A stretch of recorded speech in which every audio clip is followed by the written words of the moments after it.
Bonjour à tous, donc c'est une première vidéo pour moi. Donc j'ai reçu la Quidditech Tech de la part de Geekbeing et la K1C. Donc ça sera un comparatif de la K1C de Creality et de la Quidditech Q1 Pro de chez Quidditech. Donc là j'avais paramétré l'interface de langage, donc la langue qui sera utilisée pour l'imprimante, donc je suis prochain. Là on me dit de retirer tous les serre-câbles. Donc comme vous le voyez, c'est déjà fait, j'avais déjà prévu le coup. Donc voilà, maintenant retirer les vis. Donc rien de compliqué. C'est juste ici je pense. Ouais voilà, juste ici. Des deux côtés du plateau comme vous pouvez le voir. Là et là. Donc j'espère que cette vidéo là va être bien parce que c'est la toute première que je vais faire. Donc là je vous reprends quand j'ai retiré les vis. Donc voilà, à l'aide de ça, j'ai retiré les 4 vis qui sont ici. Donc voilà. Donc moi, je les mets de côté. Pareil pour la clé Allen, je la mets sur le côté. Donc voilà. Et maintenant, on va continuer les étapes. Donc, alors, on me dit la plateforme mobile. Assurez-vous que la plateforme. Ok. Donc là, elle est bien déverrouillée. Suivant. Donc voilà. Continuez à pousser le filament dans le capteur jusqu'à ce que l'extrudeuse s'éteigne. Donc je vais faire ça et puis je vous reprends. Donc alors voilà, l'imprimante s'est mise à bouger. Donc ils disent de continuer à pousser. Après je pense la montée en température. Je vais laisser à 220.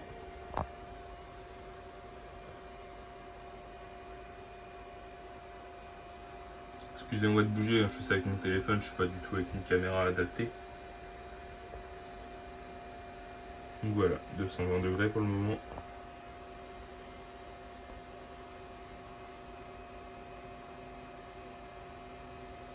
Ça a l'air de chauffer plus rapidement. Alors, très gros point fort, c'est la bobine qui rentre par là. Parce que, alors, si je vous montre, donc attendez, voilà, petit focus. Si je vous montre ici, c'est pas du tout pratique. Alors que là, voilà, il y a une extension qui vient se mettre sur le côté et hop, ça rentre. Bon, j'ai dû faire un petit peu bouger celle-là parce que du coup, sinon, je n'arrivais pas à mettre le support de bobine et reculer celle-ci. Voilà, seul inconvénient, mais sinon, c'est tout. En gros, faut pas avoir des machines côte-côte. Bon, là, ça va du coup de ce côté-là. C'est une petite Erion, mais bon, c'est pas le sujet. Donc, vous voyez, on est déjà à 195. Donc, je vous ai parlé, là, ça fait 1 minute environ.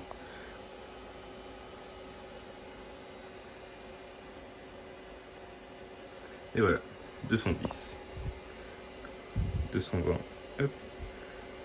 Donc assurez-vous que le filament entre bien dans l'extrudeuse et appuyez sur le bouton qui prend en charge.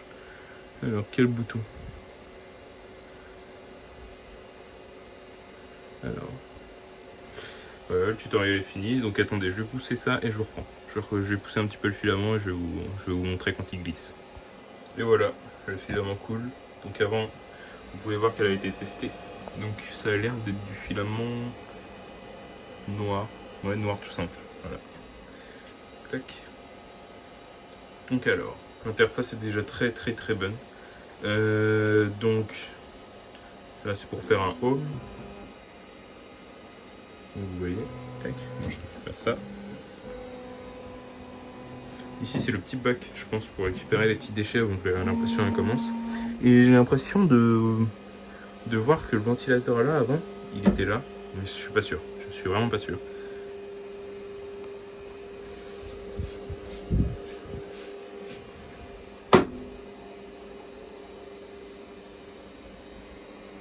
Oui, je sais très bien, faut pas mettre les doigts sur le plateau normalement, mais je le fais, puis voilà. Je vais aller dans paramètres. Alors, on va faire tout ça, on va faire tous les paramètres.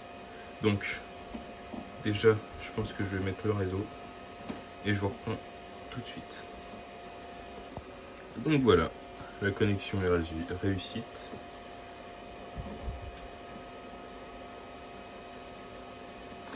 Donc tac. Et vous trouverez du coup l'adresse IP ici pour vous connecter à l'adresse web. Alors, voici ce qu'on a déjà sur on va dire la clé locale, donc l'espace local de l'imprimante. Donc comme j'ai dit, on va lancer d'abord un petit comment dire, un petit étalonnage pardon. Voilà, c'est bon.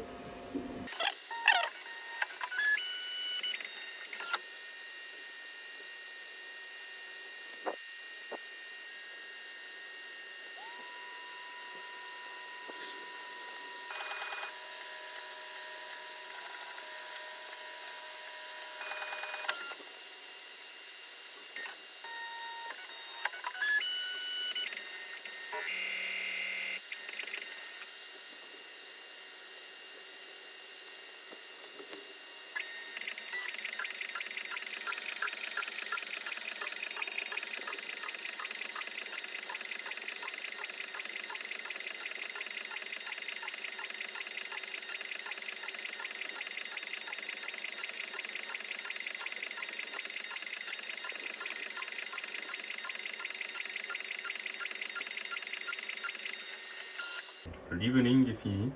Donc je voulais dire aussi, ici c'est une plateforme de 250 par 250 par 240 de haut, il me semble. Alors que ici c'est de 220 à 220 à 250 mm. Donc ici c'est plus petit, beaucoup plus petit.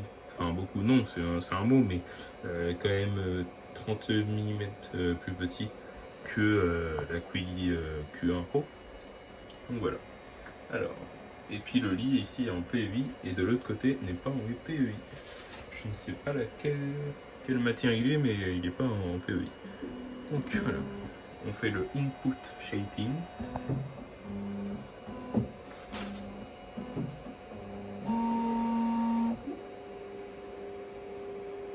Comme vous pouvez le voir, bon, en bas c'est le bordel.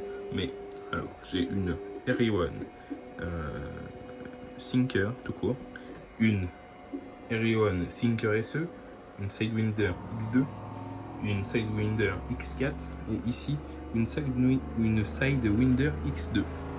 Donc voilà, ça fait ma 7ème imprimante, mais j'en vends 2. Je pense que je vais vendre les RE1. Donc si une personne est intéressée, je compte les vendre 150 € tous les deux, le lot. C'est de très bonnes machines.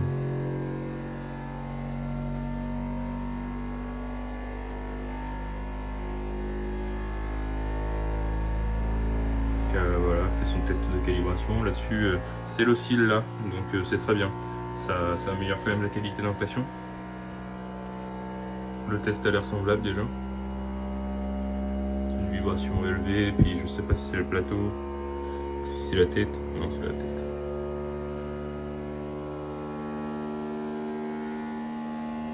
Moi, je compare ça à un avion.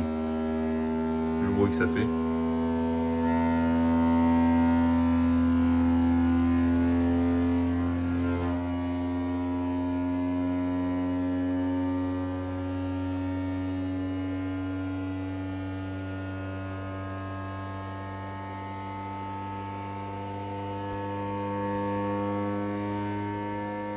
Il a l'air quand même plus intense que la Q1C. La K1C, excusez-moi. Je me perds un peu avec tous les noms entre X1C, K1C, Q1. Q1 c'est déjà mieux.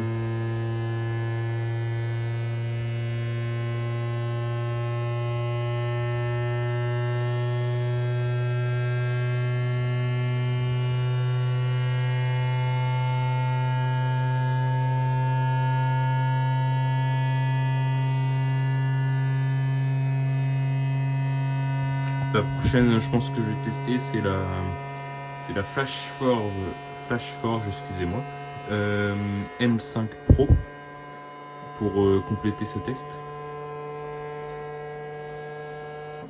Excusez-moi, des fois le cadrage part un petit peu sur la gauche.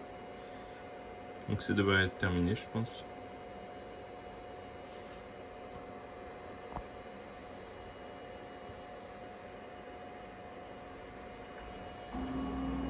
Ah, c'est le plateau maintenant.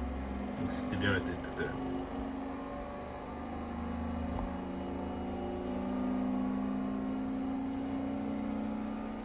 J'ai l'impression que le test est plus long sur la 15. Enfin, non, sur la 15, il est plus court que sur la QD 40 Pro.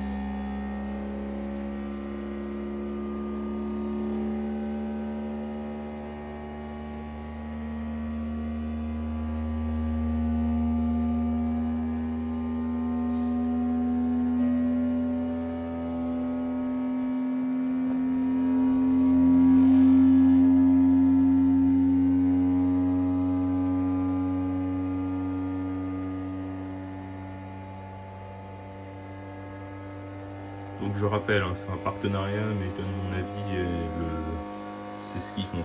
Je donne pas un avis préécrit. Si je dis que c'est nul, c'est nul. Si je dis que c'est super, c'est super.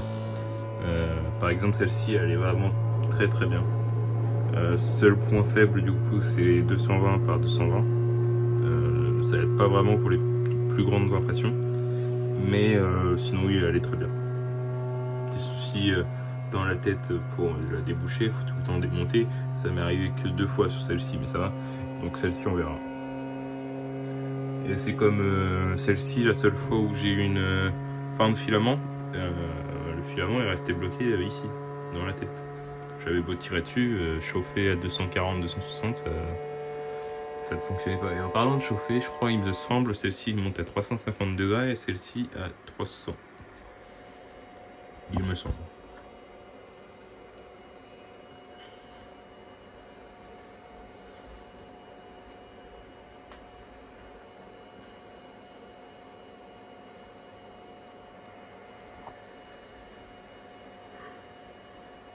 Donc je vais vous accélérer un petit peu tous les moments longs, mais la plupart du temps vous serez un peu tout.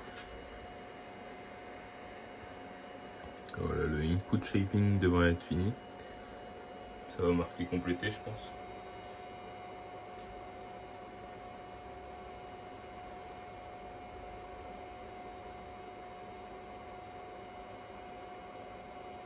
Environ 10 minutes d'input shaping. Voilà, c'est fini.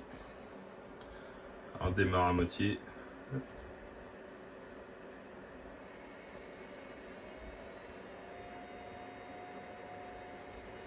Je pense que je vais pouvoir cliquer. Voilà, compléter.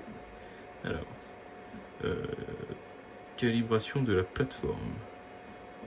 Alors, veuillez vérifier que la plaque PVI est correctement placée. Il n'y a pas d'encombrement sur le fond de la plateforme de la machine. Prochain. En route vers le point de réglage, veuillez patienter. Vous voyez, il faut qu'il n'y ait rien ici apparemment. Parce que je pense qu'elle va descendre tout en bas. Pour se calibrer. Je fais toutes les calibrations comme ça, après je suis tranquille. Et le test pourra commencer du benchy.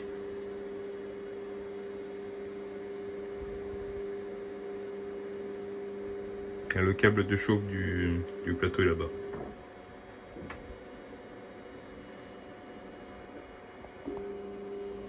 Ouais, c'est ça, je pense. Il se met tout droit et comme ça.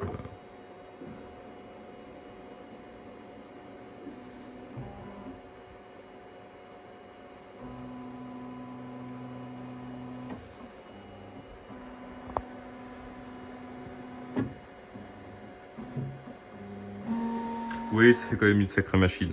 Regardez, comparé à celle-ci. Celle-ci un peu plus rectangulaire, celle-ci un peu plus cubique. Voilà.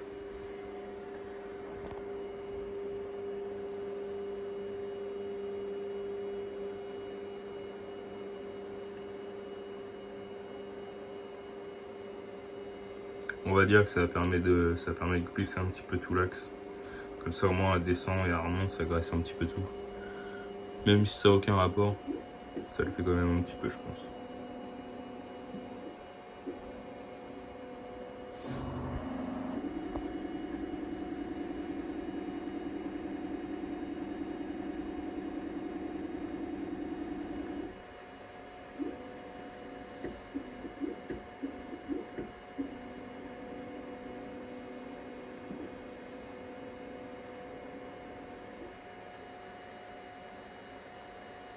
Alors je vais couper parce qu'il faut que je fasse la feuille. Voilà. Donc vous voyez, il faut que je mette la feuille pour faire l'espace entre la buse et le bateau. Donc je vous reprends tout à l'heure. Alors je tiens à dire que sur la 15C c'est quand même beaucoup plus facile parce qu'il n'y a pas besoin de serrer des vis. Alors vous avez une vis là, ici, là où il y a les petits écrous. Regardez. Hop. Et bah écoutez, j'ai dû m'y prendre avec ça tellement qu'ils sont vissés. C'est pour vous dire. Donc vous pouvez pas le visser à la main. Alors, donc ça ici c'est la lumière. Donc ici c'est l'extrudeur. Donc je vais mettre ça à 220. Le plateau à 55. Et je vais fermer la vitre. Donc voilà, attendez, j'attends que ça chauffe et je reprends. Bon voilà, du coup on va lancer un petit benchy pour comparer un petit peu la qualité entre les deux. J'ai déjà imprimé quelques petites pièces entre deux. Donc je vais pouvoir comparer la qualité des deux machines. Donc là, hop, on se retrouve dans le fichier. On attend que ça charge. Vous voyez, j'ai déjà imprimé ça. Donc ça c'était moi qui l'avais mis. J'ai imprimé ça, donc c'est un petit support pour yartière, ça, donc je vais vous la montrer tout à l'heure. Et puis voilà. Donc tac, on retourne dans le local. Benchy. Et là, on clique sur le petit bouton imprimer. Donc, il demande si jamais on a bien retiré ça. Donc oui, en effet, si on ne le retire pas, le filament va pas bien refroidir car la température sera trop élevée. Vous voyez. Donc j'ai confirmé. Maintenant sur celle-ci, il y a quand même pas mal d'heures de print.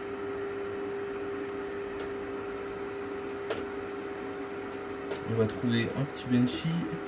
Voilà. Parfait. Impression. Donc avec un filament de Wanao cette fois-ci.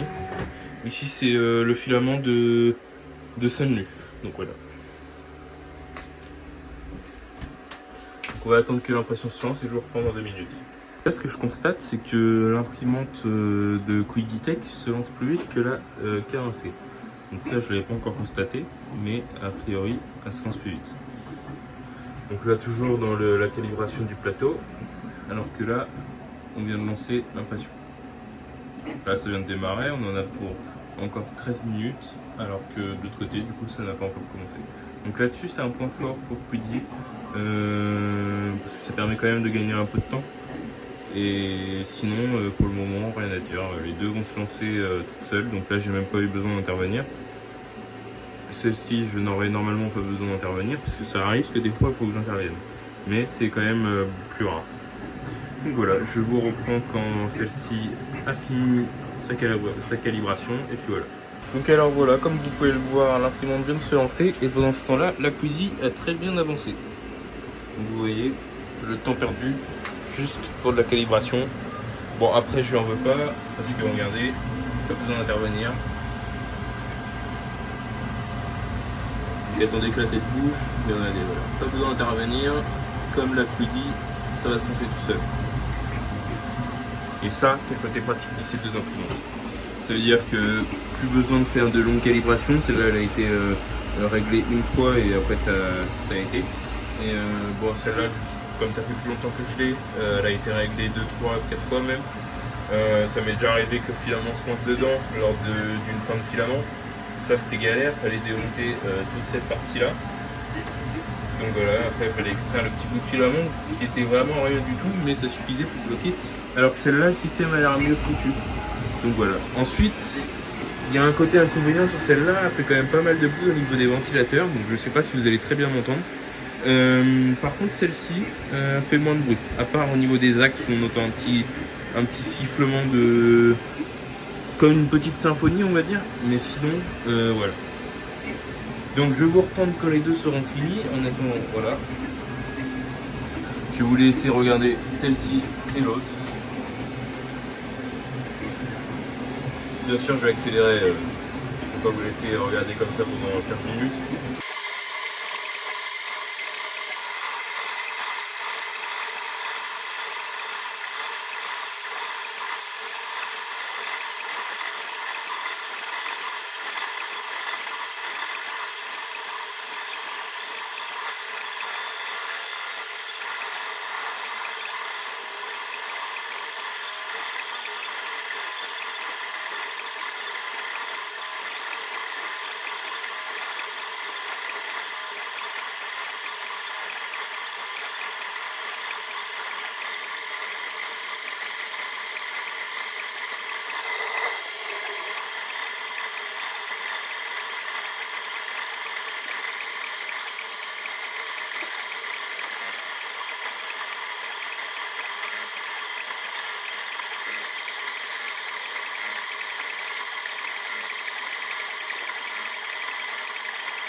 c'est très rapide comme vous le voyez. Donc contrairement à celle-ci a pris 21 minutes. Bon, j'ai été coupé, donc malheureusement voilà, vous n'avez pas vu la suite. Donc je disais que ici on ne pourrait pas voir les écritures, mais sur le dessous oui. Donc la qualité est plutôt bonne. Donc voilà. J'expliquais également que voilà, vous pouvez vous connecter à une interface, donc en allant dans réseau, et voilà, vous avez l'adresse IP. Pour le déchargement du truc, c'est beaucoup plus simple que sur la K1C. Donc déjà c'est par là, et puis ça se fait tout automatiquement ici, j'ai quasiment besoin de rien faire, à part mettre le filament. Alors qu'ici ça arrive qu'il se bloque là. Donc voilà, pas très pratique, et surtout pour le mettre, des fois ouais, du coup il se bloque là. Et il faut forcer un petit peu pour que l'extrudeur le prenne. Donc voilà. Sinon, j'ai rien à dire. Les deux machines sont de parfaite qualité. Par exemple, comme j'ai dit, la grosse pièce sur la K1C, non, sur la, excusez-moi, sur la Q1 Pro, et la petite pièce ici sur la Q1C. K1C, excusez-moi. Alors les noms, ils sont un peu tous pareils, du coup on s'y perd un peu. Donc voilà. Les deux machines sont excellentes, niveau qualité pareil. Donc je vous ai pas montré du coup. Vu que ça a coupé, la qualité est parfaite. Donc ça pareil, comme j'ai dit, c'est les fichiers constructeurs. Voilà. J'ai aussi effectué un test de carbone, parce que du coup c'est une K1C carbone, enfin une K1 carbone. Donc voilà, du PLA carbone. Ça c'est le petit module qui vient à l'arrière là-bas. Donc celui-ci filtre charbon, et celui-ci il me semble qu'il l'a pas. Donc voilà. Et sinon les deux machines sont superbes. À part que là, du coup, entre deux machines c'est galère pour accéder à l'arrière de celle-ci.